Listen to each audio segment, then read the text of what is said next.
Hello दोस्तों, नमस्कार। स्वागत है आप सभी लोगों का इक्विटी के अनदर वीडियो में। दोस्तों, ये वीडियो हम कवर करेंगे इंडसइंड बैंक के बारे में। ये जो पूरा रायता फैला हुआ है और जो इंडसइंड बैंक 1670 रुपये से क्रैश होके राइट नाउ 672 पे ट्रेड कर रहा है। तो आखिर ऐसा इंडसइंड बैंक में क्या हुआ कि जो भी इसके प्रमोटर हैं उन्होंने अपनी सारी जो होल्डिंग है वो सेल कर दी, और हमें आगे क्या करना चाहिए, क्या न्यूज है, कहाँ पे हमें फोकस करना है, ये सब कुछ हम लोग जानेंगे सेशन में। सेशन को लास्ट तक देखिएगा बिना स्किप किए हुए। आइए शुरू करते हैं। उसके पहले आपको कहना चाहूंगा कि अगर आप क्रिप्टो मार्केट से जुड़ना चाहते हैं, हमारे वीआईपी चैनल को ज्वाइन करना चाहते हैं, तो डिस्क्रिप्शन में लिंक है, उस लिंक से आप कोई भी अकाउंट ओपन करके ज्वाइन हो सकते हैं। अब आइए दोस्तों आगे बढ़ते हैं। तो फर्स्ट ऑफ ऑल मैं आपको मोटा मोटी कुछ पॉइंट बता दूं कि आखिर इंडसइंड बैंक में क्या हुआ है। तो इंडसइंड बैंक के जो डेरिवेटिव अकाउंट होते हैं दोस्तों, उसमें एक गड़बड़ी पाई गई है, और इस गड़बड़ी की वजह से इनके नेटवर्थ पे कम से कम 1500 से 2000 करोड़ का जो है लॉस पॉसिबल है। और बैंक के जो सीईओ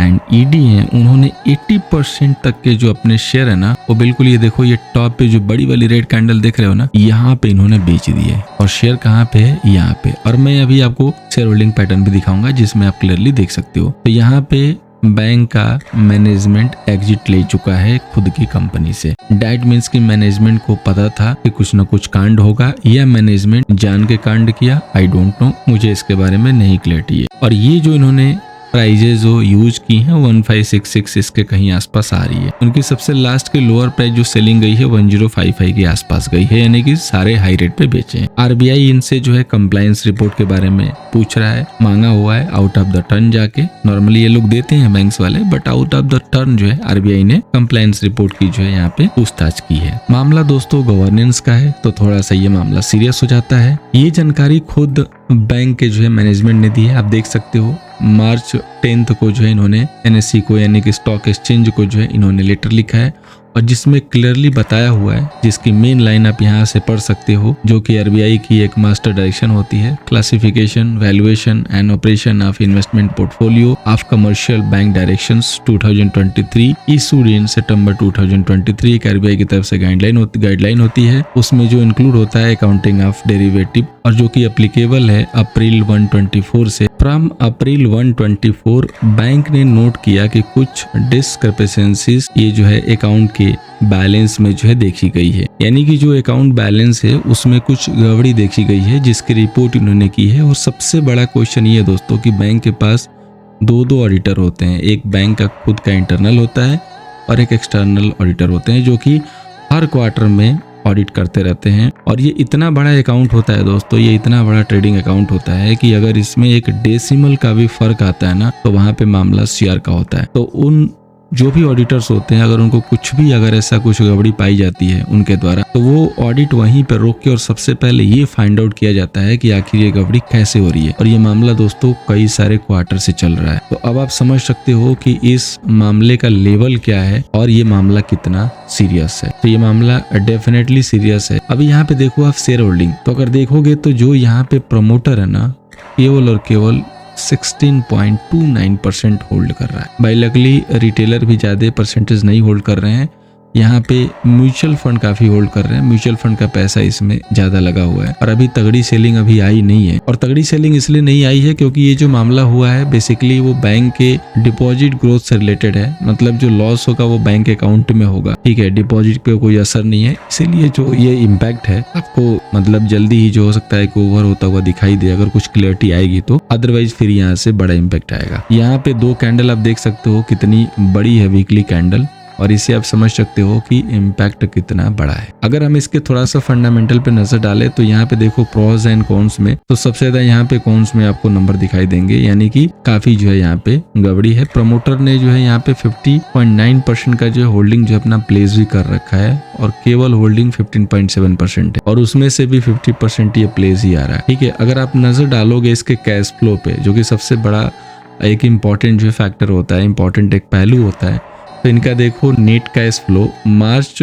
13 में जो है पॉजिटिव था, 15 में पॉजिटिव था, 17 में पॉजिटिव था, 19 में पॉजिटिव था, और मार्च 21 में पॉजिटिव था, 22 में पॉजिटिव था, 23 से माइनस में स्टार्ट हो गया, और 24 लास्ट मार्च का अपडेट है यहाँ पे, और ये भी कैश फ्लो निगेटिव है, जो कि एक अनदर जो है डेंट डालता है। बाकी अगर आप शेयर होल्डिंग पैटर्न देखोगे तो आपको नजर आएगा ही कि प्रमोटर की होल्डिंग काफी लो है। तो मामला तो दोस्तों चिंता वाला बिल्कुल है। अगर आपके पास होल्ड है और कहीं गलती से हाई रेट पे लिया हुआ है तो थोड़ी चिंता की बात तो जरूर है। अब एक लेवल मेरे पास सामने से है, हालांकि टेक्निकल लेवल बहुत कुछ खास वर्क नहीं करते हैं, लेकिन एक पिक्चर जरूर देते हैं। जैसे अगर यहाँ पे बड़ी कैंडल देखोगे टॉप पे आई है तो यहाँ पे होशियारी बरतनी चाहिए कि बड़ी सी कैंडल टॉप पे यानी कि कोई ना कोई बड़ा दिग्गज सेल कर रहा है, तो हमें भी सेलिंग के बारे में सोच लेना चाहिए, क्योंकि आए दिन आपको पता ही है कि इंडिया में क्या होता है, स्पेशली बैंक में। और मैं तो यही सोच रहा था कि ऐसा क्या होता है कि जब कोई भी बैंक का जो सीईओ है वो रिटायर होने वाला होता है या बाहर जाने वाला होता है तो बैंक को क्या बर्बाद करके जाता है क्या? आप यस बैंक के केस में देखो, राणा जी जब गए तो यस बैंक की पूरी नैया जो है डुबा दी, और पता नहीं राणा जी का क्या हुआ,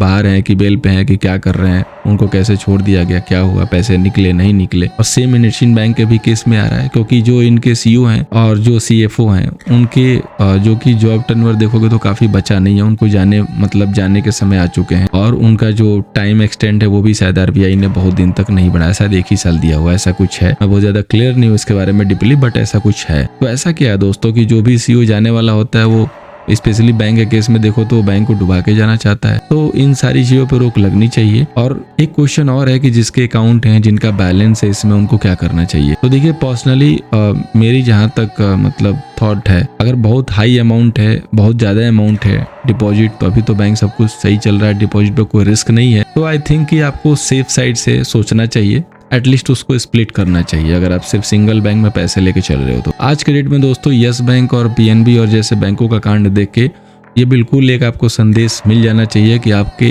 पैसे सिर्फ एक बैंक में कभी नहीं होने चाहिए। इनफैक्ट आपकी जो लाइफ की जो गाड़ी कमाई है ना, वो तो किसी बैंक में होना ही नहीं चाहिए, उसको पोस्ट ऑफिस या इस टाइप के किसी इंस्टीट्यूट में रखिए, ज्यादा बेटर है।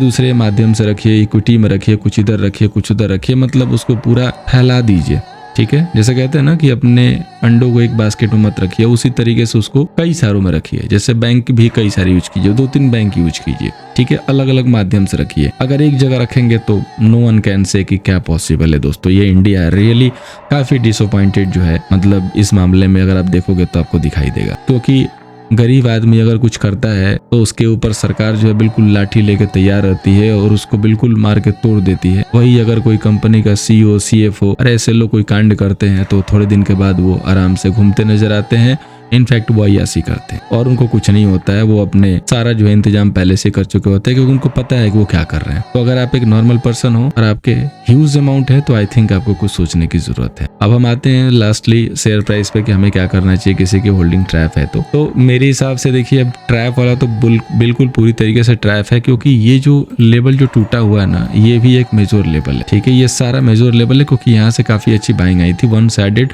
रैली यहीं से शुरू हुई थी और बाजार इसको तोड़ चुका है, वो भी बहुत ही गंदे तरीके से। तो अब बाजार के पास सीधे 300 का लेवल है, ठीक है। अभी अगर किसी को अपॉर्चुनिटी तलाशनी है तो मैं तो यही कहूंगा कि जब तक क्लैरिटी ना आए तब तक तलाशिए मत।